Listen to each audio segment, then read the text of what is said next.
Do exams give you chills down your spine? Are you afraid of tests?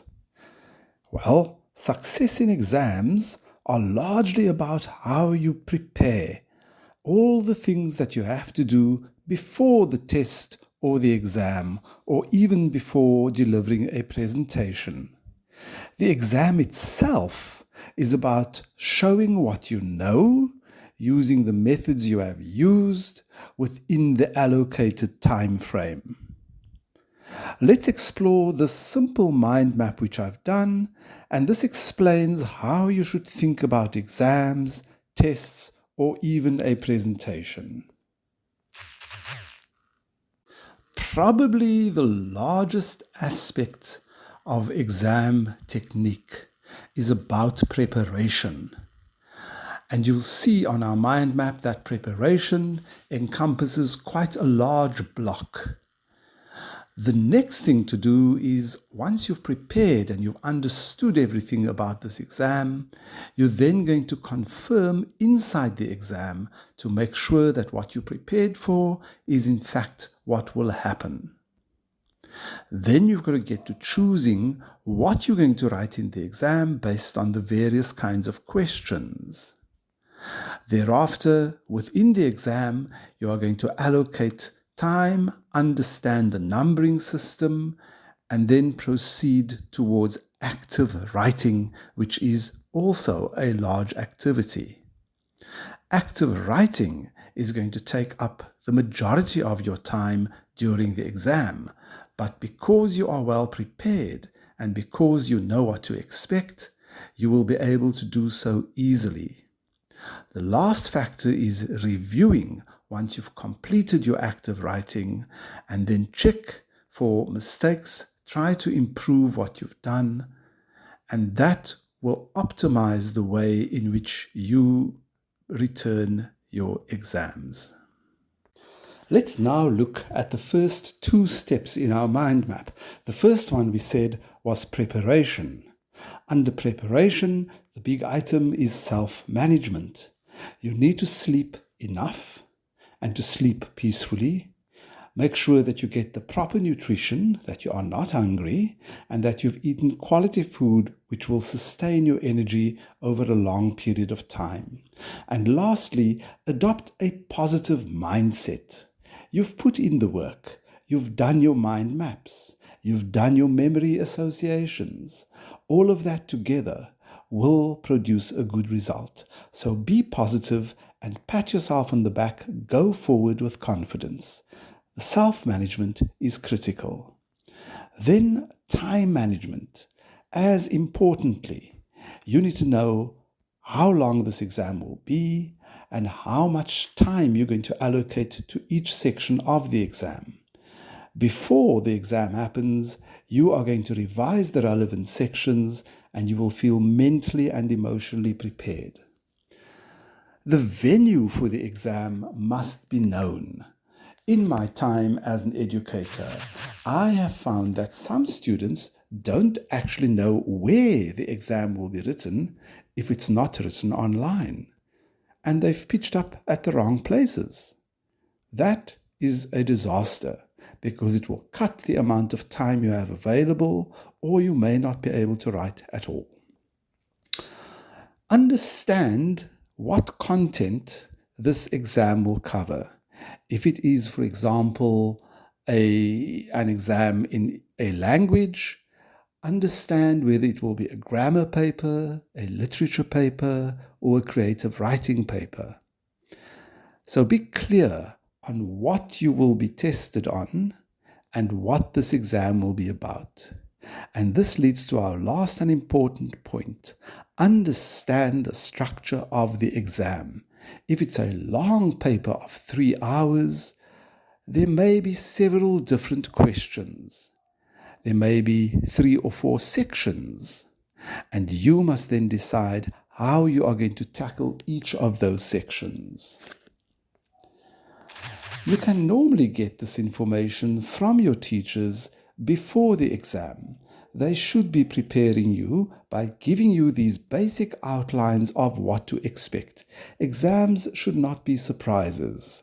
They should be a valid means of testing what you know, and your teachers should help to prepare you so that you can prepare yourself.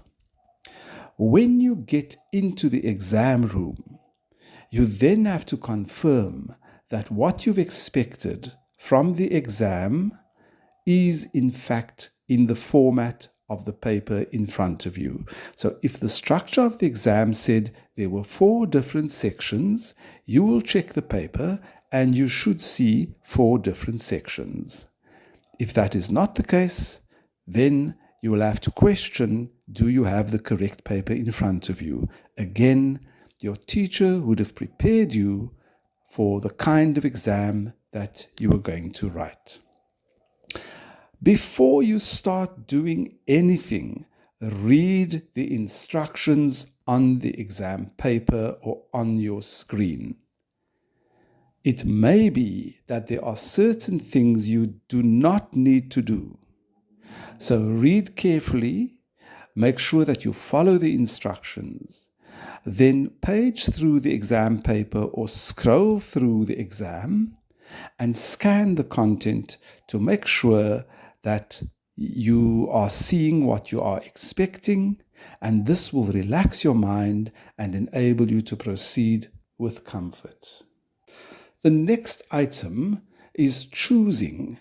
If it's a large exam that you're going to write, there may be an instruction to choose 1 or 2 questions in each section. It may be that you should not answer all the questions, but you will only know that if you've read the instructions. Again, I've had students who have gone into exam situations and tried to answer all the questions. They were so nervous that they simply wrote as much as they possibly could without realizing that they did not need to answer every question. You must also decide, after reading the instructions, which questions are compulsory and which questions are elective. Elective questions are those that you do not necessarily have to answer. So you decide after you have read the instructions. Then you do the selection of your questions, and you can then proceed to planning how you're going to write this paper. This entire process should not take much longer than 2 or 3 minutes, because you already have an expectation of what this paper is structured like. Then there comes the allocation of time for each question. It could, for example, be 1 mark for 1 minute of writing. You will get some idea from your teacher about how they allocate their marks in terms of time. If you have a question with a value of only 5 points, do not spend 15 minutes on it. If you have a question which is worth 20 points, do not spend 5 minutes on it. You get the idea. The amount of time you spend on a question will be related to the amounts of marks that it is worth. Look at the numbering system, especially if you are selecting certain questions. Make sure that you insert the correct number for the correct question. This might sound like a small and silly detail, but again, these are the kinds of mistakes which students make, and if the numbers are wrong, the entire mark for that section will be lost. So you've now spent about, let's say, not more than 10 minutes looking through the paper, planning everything, looking at your time. Not more than 10 minutes, probably a lot less. You now get into the phase of active writing, interpreting the question properly, focusing on the core issues that the question is asking about. Interpret the question correctly. Understand what the subject of the question is. Focus on the core issue. You might have some questions which are quite long. The sentences may be quite long. If the sentences and the questions are long, break those questions up into smaller pieces. Do that by doing a very basic hand-drawn mind map. You can do that with pen or pencil, and you can do it within a matter of 1 or 2 minutes. Once you've broken up the question, you can now see where you've got to zoom in and focus. When it comes to writing down your answer or even typing your answer on a screen, be brief. Use as few words as possible. Where possible, use diagrams. Label those diagrams and briefly explain it. Be clear in the way you write. Do not repeat yourself unnecessarily. Do not use too many words. All of these things will help you to write actively, clearly, and to speak to the issue which the question is asking about. The very last part of exam technique is to review what you have written. Most of your time in the exam would be spent reading the questions and then writing. That would be most of the time. You will review to check the content of what you have written. Inevitably, there are going to be some mistakes. They might be grammatical errors, they might be spelling errors, they might even be errors of formulation. But check the content and see if you can improve upon that. Most times you will be able to improve, and that is going to increase your mark, and you're going to do a lot better. Also, during the review process, ensure that your numbering system is correct, that all the questions you have answered have the correct number, and that your paper flows in a logical format which makes it easier for the examiner. Remember, you are writing for the examiner to impress them and show them what you know. So now you can see that exam technique is not only about the work itself. Exam technique is about getting people involved, helping you to prepare. That is a very major part. Involve your parents, involve your family, speak to your friends, and indeed involve your teachers. When you get everybody on the same page, you will then be able to focus more clearly on what you have to do. And with that, I'd like to wish you well in setting up properly for your exams and even your tests by getting your entire learning community involved, focusing your mind, preparing well. I assure you that if you follow these simple rules, you are going to see a significant improvement in your academic results. Go for it.